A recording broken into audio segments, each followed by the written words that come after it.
ওস্তাদ আমি আর খারাপ কাজ করব না, আমি আর মাস্তানি করব না ওস্তাদ। সেকান্দার মির্জা তার পাশে দাঁড়িয়ে থাকা করিমের দিকে একবার তাকিয়ে আবার বলল, তুই মাস্তানি করবি না তো কি করবি? ওস্তাদ আমি ভালো মানুষ হতে চাই, আমি বিল্লু মাস্তান থেকে আবার বেলাল হতে চাই। মির্জা ভ্রুকুচকে বলল, কারণ কি? বিল্লু চুপ করে থাকলো। মির্জা উত্তেজিত হয়ে দাঁড়িয়ে বলল, বিল্লু তুই চুপ করে থাকলে হবে না, তোকে আমি বস্তি থেকে তুলে এনে খাবার দিয়েছি, তোকে নিজের হাতে কাজ শিখিয়েছি। এখন যে সব পড়ে আছিস সব আমার টাকায় কেনা। এখন বড় হয়েছিস, নিজের মতো স্বাধীনভাবে ঘোরাফেরা করছিস, অনেক বড় বড় কথা বলতে শিখেছিস, নিজে নিজে সিদ্ধান্ত নিয়ে ফেলেছিস। এসব এমনি এমনি হয়নি, আমাকে সত্য কথা বল, হঠাৎ তোর ভালো মানুষ হতে মন চায় কেন? ওস্তাদ আমি বিয়ে করব, ও এসব কিছু পছন্দ করে না। ও আমাকে বলেছে আগে ভালো মানুষ হতে হবে, সৎ পথে রোজগার করতে হবে, তাহলে আমাকে বিয়ে করবে। তাহলে এটাই তো শেষ সিদ্ধান্ত? দুদিনের পরিচয় হয় একটা মেয়ের জন্য তুই আমাকে ফেলে চলে যাবি? ওস্তাদ বেয়াদবি মনে করবেন না, আপনি যে কোনো বিপদে ডাকলে আমি অবশ্যই চলে আসব, শুধু আমাকে আর খারাপ কাজ করতে বলবেন না। এই বলে সে কোমর থেকে পিস্তলটা বের করে তার ওস্তাদের পায়ের কাছে রেখে চলে আসলো। বাহিরে দাঁড়িয়ে আছে রেশমি। বিল্লু এসে বলল, আমি খারাপ কাজ ছেড়ে দিয়েছি রেশমি, এখন থেকে আমি আর অন্ধকার জগতে থাকবো না, এবার তুমি আমাকে বিয়ে করবে? রেশমি খুশি হয়ে চোখের জল মুছে বলল, বেলাল এই দিনটার জন্যই আমি অপেক্ষা করেছিলাম, আজ আমার তোমার সাথে সংসার শুরু করতে কোনো বাধা নেই। বিল্লু হাসি মুখে রেশমিকে বলল, চলো তাহলে আজকে আমরা বিয়ে করি। এদিকে এসব দূর থেকে দাঁড়িয়ে দেখছে মির্জা আর করিম। করিম ফিসফিসিয়ে বলল, ওস্তাদ পাখির ডানা বড় হয়ে গেলে কেটে ফেলতে হয়, মরণের স্বাদ জাগছে, বিয়ে শাদী করব। আর কয়দিন যে আপনার নুন খাইছে সেটা একটা গার্মেন্টসের মেয়ের প্রেমে পড়ে ভুলে গেল। আপনি ওরে কিছু বললেন না ওস্তাদ? ঠিক বলেছিস, পাখির ডানা কাটার সময় তাহলে এসে গেছে করিম। বিয়ে করে বেলাল রেশমিকে একটা ছোট্ট বাসায় নিয়ে আসলো। এটা আমার খারাপ পথে রোজগার করা টাকা দিয়ে ভাড়া করা বাসা নয়। গত 1 মাসে আমি কোনো খারাপ কাজ করিনি, মাটি কেটেছি, কুলির কাজ করেছি, এটা সেই টাকায় ভাড়া করা বাসা। বেশি দিন সময় পাইনি, তাই বাসাটা একটু ছোট, তুমি একটু মানিয়ে নিতে পারবে? রেশমি বলল, বেলাল তুমি সৎ পথে রোজগার করে আমাকে যেখানে রাখবে আমি সেখানেই থাকবো। তোমার হালাল উপার্জনের টাকা দিয়ে আমাকে যা খাওয়াবে আমি তাই খাবো, দরকার পড়লে আমি তোমার সাথে না খেয়ে থাকবো। আমি তোমাকে ভালোবেসেছি বেলাল, সারা জীবন তোমার সাথেই থাকবো। সেদিন থেকে বেলাল খারাপ কাজ বাদ দিয়ে রেশমির সাথে সুখে সংসার শুরু করলো। এভাবে 1 বছর কেটে গেছে। রেশমির কোল আলো করে একটা ফুটফুটে সন্তান আসলো। রেশমি সারাদিন এই ছোট্ট বাসায় বাচ্চাটার সাথে সময় কেটে যায়। আর রাতে যখন বেলাল অক্লান্ত পরিশ্রম করে ঘামে ভেজা শরীর নিয়ে ফিরে আসে, তখন বাচ্চাটাকে কোলে তুলে নিলেই তার সব ক্লান্তি হারিয়ে যায়। তারা দুজনে বাচ্চার সাথে হেসে খেলে দিন পার করতে লাগলো। রেশমি পেল তার ভালোবাসার মানুষ, তার স্বামী বেলালকে, আর এতিম বেলাল পেল তার একটা পরিবার। কিন্তু সেই সুখ বেশি দিন স্থায়ী হলো না, কারণ একদিন সকালে কাজে যাওয়ার সময় হঠাৎ পুলিশ এসে বেলালকে ধরল।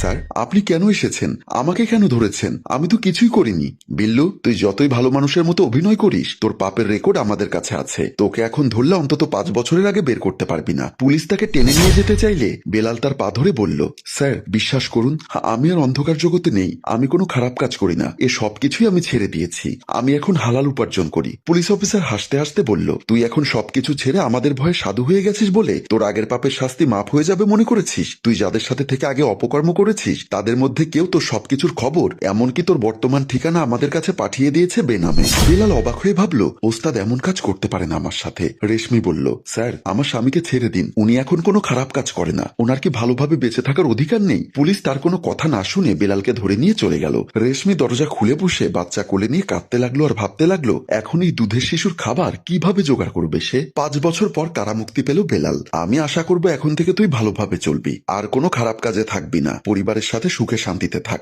আমি তো আমার পরিবার নিয়ে সুখে শান্তিতে ছিলাম স্যার, কিন্তু আপনারা আমার জীবন থেকে 5টা বছর কেটে নিয়েছেন। এদিকে আমার বউ বাচ্চা কিভাবে আছে, কি খেয়ে আছে আমি কিছুই জানি না, তারা আদেও বেঁচে আছে কিনা সেটাও জানি না। আমার সংসারটা আপনারাই তো ভেঙে দিলেন স্যার। দেখ বিল্লু, আমাদের হাতে কিছুই করার ছিল না, আইনের কাছে আমরা সবাই বাধা, তোর কাজের শাস্তি তোর পাওনা ছিল, এসব কিছু ভুলে এখন নতুন করে জীবন শুরু কর। বেলাল সেখান থেকে বিদায় নিয়ে বেরিয়ে গেল। বেলাল যখন তার আগের বাসায় গেল তখন দরজা খুলে দিল একজন আধবয়স্ক মহিলা। কি ব্যাপার বাপু, কাকে চাই তোমার? এই ভর দুপুর বেলা কাকে খুঁজতে এসেছো? বেলাল বলল, এই ঘরে আমার পরিবার থাকতো, আমি তাদের সাথে দেখা করতে এসেছি। এই ঘরে তোমার পরিবার থাকে না, এই ঘরে থাকি আমি একা, আর আমার ছেলে থাকে ঢাকায়। বেলাল মনে মনে বুঝতে পারলো হয়তো রেশমি এখন এখানে থাকে না, তাই সে বলল, এখানে 5 বছর আগে যারা থাকতো তারা এখন কোথায় আপনি কি জানেন? বৃদ্ধ মহিলা হেসে উত্তর দিল, 5 বছর আগের কথা আমি কিভাবে বলবো, আমি এই বাসায় থাকি গত 2 বছর, তার আগের ঘটনা আমি জানি না। বেলাল মনে মনে বলল, তাহলে আমার পরিবারকে এখন কোথায় খুঁজে পাবো? রেশমি তুমি কোথায়? বৃদ্ধ মহিলার বেলালের মুখটা দেখে মায়া হলো, তাই তিনি আবার বললেন, তোমার যদি কিছু জানতে হয় একবার বাড়িওয়ালার কাছে জিজ্ঞাসা করো, তিনি হয়তো তোমাকে একটা খোঁজ খবর দিতে পারবেন।